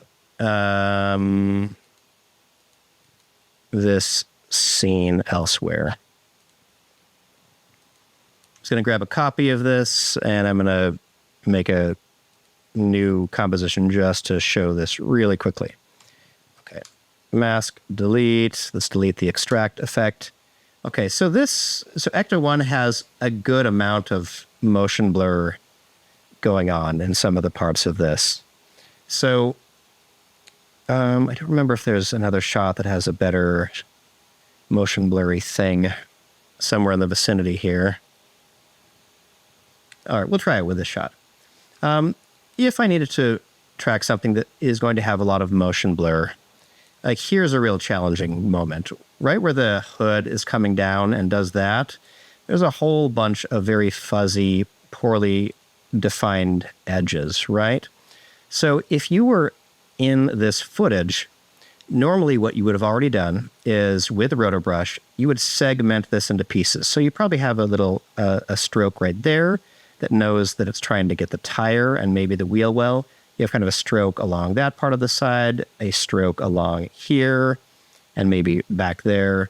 And then do the same thing for up here. You'd have sort of the top body of the car, the roof of the car. See, that grabbed all of that, but I actually still want another line right there so it really knows that it should commit to that.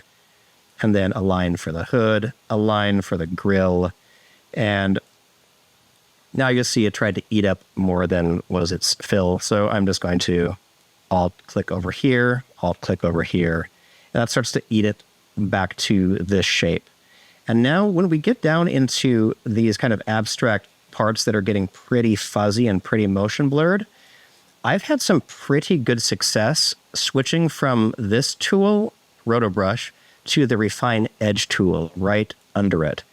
And once you're on the Refine Edge tool, you can kind of select a diameter that will kind of capture the feathering going on in that area. Oops, I did not mean to click yet. So, for example, I can probably, with the standard Roto Brush tool, dial this down and probably get kind of that stripe there. And that's okay. And I can do a little shape there, so it's supposed to know that the tire is supposed to be part of this image too, and tell it that this is not. But you'll see it's getting a little confused, and that's going to look bad. So I'm going to switch to the Refine Edge tool, make this radius be about as wide as the feather may occur over the course of several frames. So I'm going to draw a line right along here on that dark part there. And what Roto Brush has done now is it's added to the mask an automatically calculated feather for that section. Same for this tire. If I want to do a little curve right there, it's going to guess that the pieces that are close to my Roto Brush shape are supposed to have some value like this. So you can sort of see that it got this really well. The body of the car is solid white. That feathery edge section, if I just preview back and forth, there we go. So look at this, and this is a Roto Brush stroke, but it has all of that detail.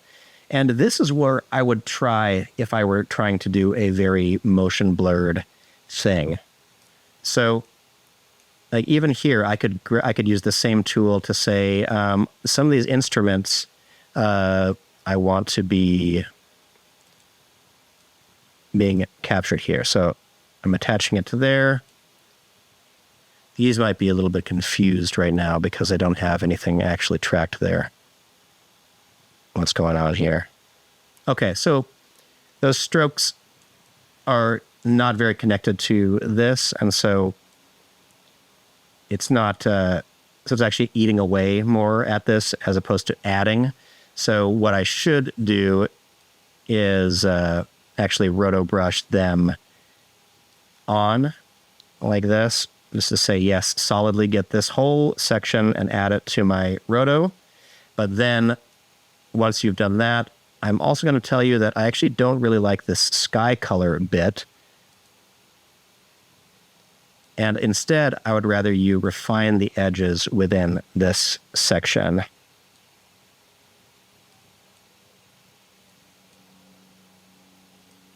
This is going poorly for whatever reason. But you see how these strokes basically cut out this with a very soft alpha right here. It's kind of cool.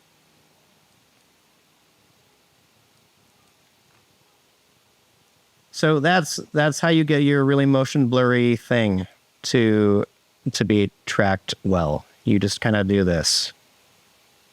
I probably over-explained that and under-delivered on what I was showing, but the Refine Edge tool is way cool. And we are to the last 8 minutes of our time here. I'm jumping back over to see where what I've got going on over here. I have run a spot clone tracker on the background here, and what I'm going to do now is I'm just going to actually grab the positions of the spot center and copy them to a null real quick. I could actually link them to it too. Whoops. What have I done? I don't remember. Do we have a button for that yet? For what? For what? For exporting a null from the tracking data in Spot Clone Tracker. Oh. It's been asked for. It has been asked for by you. Uh-huh. And others. It's not just you. True. So I'm copying the position and just pasting it over here. And I actually don't even need Spot Clone Tracker anymore. Now this null will be kind of moving along with the footage like that. And it's pretty great because it even gets these quite motion blurred sections. That's why I like using it over the point tracker. And the only time that it paused is when it got to this point where the where Ecto 1 started interfering with where it was supposed to be. So really, let's see, by the end here, it should be about, I'm going to say here. I was making a linear thing. My trick is to look at the last 2 keyframes and then watch those little dots for where it's going to plot the next ones out. And that's my best guess. So with those 2 things connected, I'm going to do something that is also not recommended, which is I'm going to parent the 3D null to that 2D null. And the reason this is going to work is because I don't have a full track camera here. It's just the transformation of this is going to sort of work to keep it in the frame. Isn't that cool? Oh, yeah. So I don't know what I want to do to make this more interesting now. Because I've added a stupid saucer to here, but there's no, I kind of want like the Ecto 1 to be firing Proton Blast at it and the spaceship somehow firing its weapon back. So maybe let's add a position and orientation value right here.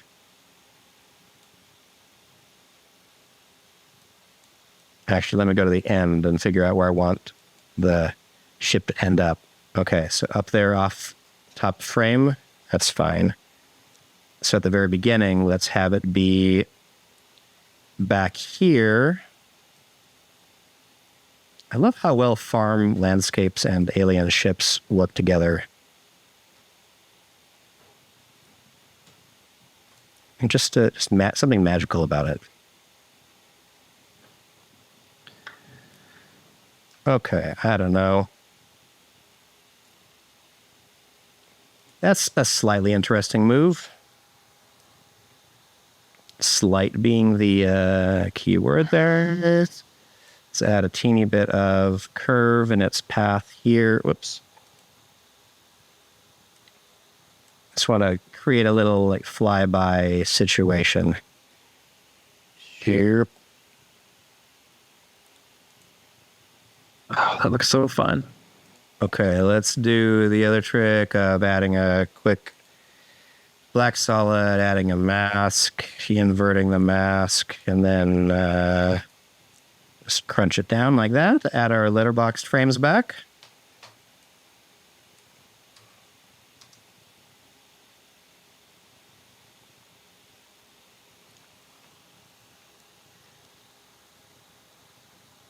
Nuts. I'm not gonna get enough done in the next 3 minutes here. What should we do, Michael? I mean, it's already looking pretty fun. That's true. All right, I'll call it the ship, and then I'll also add. Let's see how fast we could do this. Let me go to footage and let's root around in here to see if we have some. Where have I stored them? Did I save my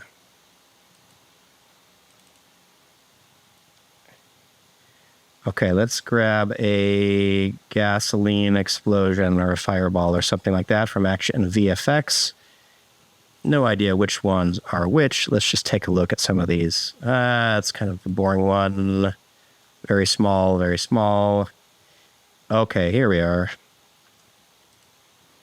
All right, let's quickly just throw this in here. Let's parent it to that null that was sort of tracked to the scene. And let's see where it would go. It should go behind Ecto 1. Oh, yeah, here we go. Ryan Donenbaugh would like to get some quick displacement in the wake of the UFO. That's actually very easy to do. All you need to do is get an emitter for trap code particular, have it vaguely follow the position of the spaceship, leaving trails behind it, and then use chromatic displacement or as a displacement layer in SuperComp, and you kind of get good to go real fast. You really do. I demonstrated it last week at the IDEA conference. A lot of sports graphics. People want, because they make the hero videos that they play in the stadiums. They want to make their athletes for their team feel like larger than life superhero style. And so I was showing folks. I had a soccer player running and having streaks behind him, and I also did the same technique to have a baseball player hit a ball with a big shockwave. All you do is just you need black and white particles, and use that to drive a chromatic displacement, and you just automatically have gorgeous looks. And the particles look terrible because you don't need the particles to look good. You just need black and white values that follow the motion. So I don't know how I lost your camera. My whole computer is kind of dying. Falling apart. That's all right. Let me show you. I think what you're talking about is basically you have some particular, and on the emitter settings, because I already have a 3D null right here. Let's see. Oh, this is going to be a little bit messed up because this is going to be a situation where nuts. Okay, what can I do? Normally, I would emit them from here, but I've done a stupid thing, which is attached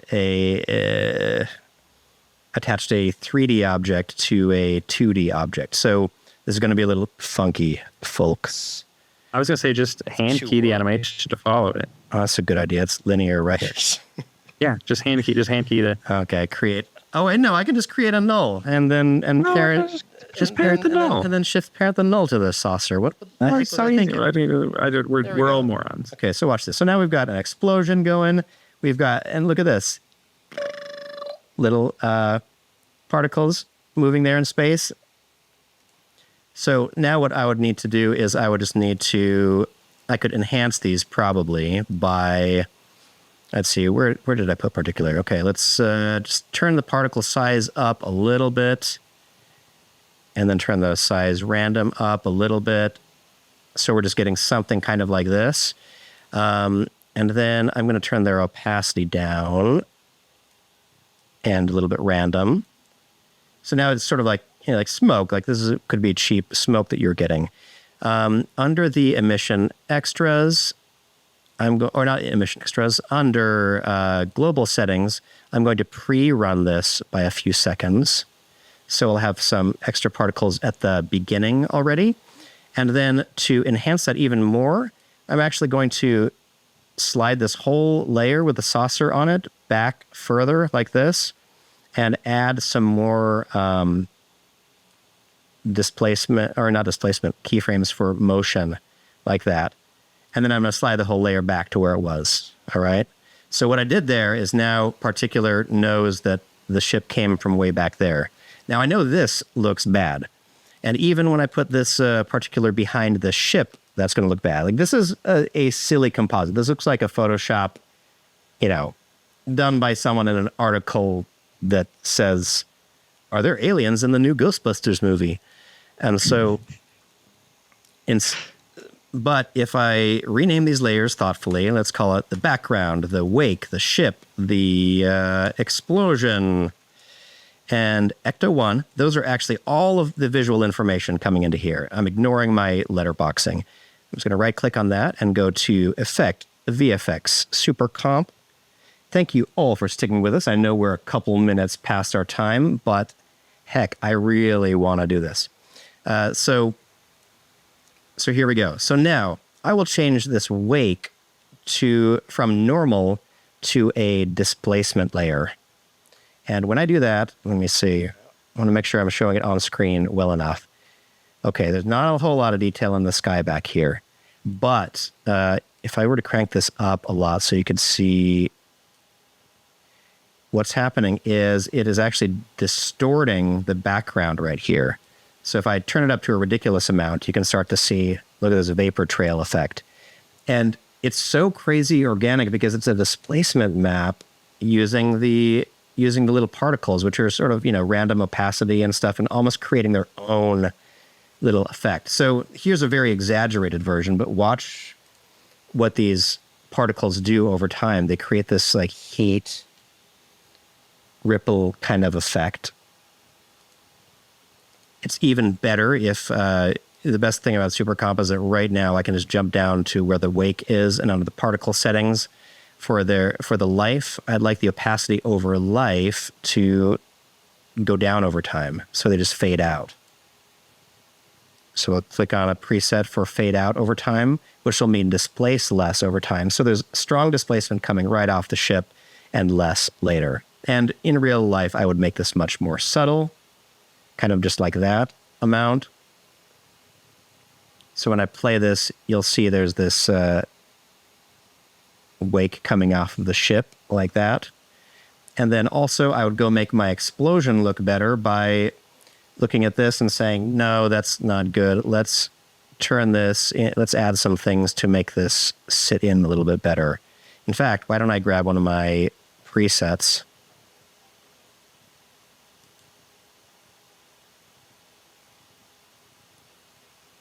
Who are you rendering over there, Michael? I am. That is so just because we're at the end and I want to make sure I had like something like a full piece to actually show off. There's a little more I want to do before, like, sound design and whatnot, but fair enough. Insanity. I'm going to switch I forgot that I needed to switch the mode of my layer to additive, but never fear that it's just becoming semi-transparent like this, because Super Comp has these cool pyrotechnic presets where it's doing this thing called a core matte to add back in the original color, which is really cool. I'm going to put my bars back up above it like that. Okay, so that's the preset out of the box. Let me see what other presets might look good on this. Let's see. There's Explosion Core, which will try to preserve the colors of that explosion. That's pretty nice. And, oops. Let's see. Flames.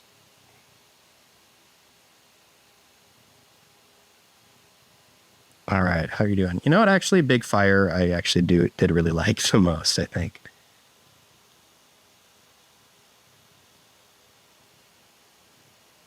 And our ship needs some stuff, too. So if I were to just grab a preset, I would probably go to the ship. I would go to the presets, integration, and I'd probably do something like a subtle double wrap and maybe add in some haze or something like that.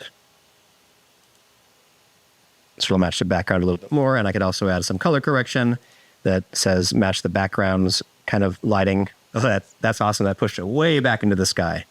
So I don't want that much. I'll turn the amount of color correction down once it's matched those colors a bit, and now I have it blending into the sky a bit more. Anyway, not fantastic, but fast. Let's play this through.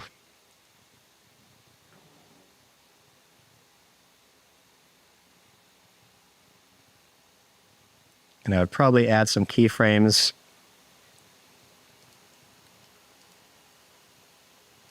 And probably kill a lot of this color correction, actually.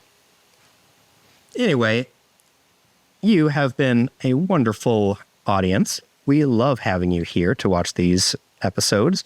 We have one more episode of the season. Oh, are you ready? Here we go. Yeah. Yes.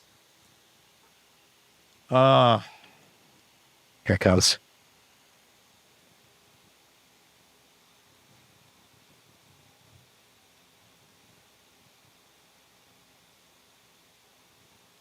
Yes. Oh man, pirates versus aliens. Yes. That's what I got so far. That is fantastic, and better than at least 3/4 of the Pirates movies. Boom, boom, boom, boom. Look at that. That's Skype cool. tunnel. Skype tunnel. Well, Michael, this has been a fantastic exercise in comping aliens into other things. You built that ship, which is amazing that we were able to put into all of those things. We used some super comp to make laser blasts look awesome. We made some minions fear for their lives, As minions should do. as they should do. They should be afeared of what may happen if they don't watch it. But honestly, thank you all for coming by to see this exciting episode of VFX and Chill. Our season finale is next Friday, same time, 10 a.m. Pacific. And please come by to check it out. And if you're bored in the meantime, or not even just bored, if you like learning, please check out some of these other lovely channels like the Maxon channel, the Maxon Training Team channel, and some of the many live events we have scheduled for there if you want to continue your learning journey with people who really, really know crazy 3D software and stuff. So, anything else we should say, Michael? We'd love to see you next week, and hit us up on the socials.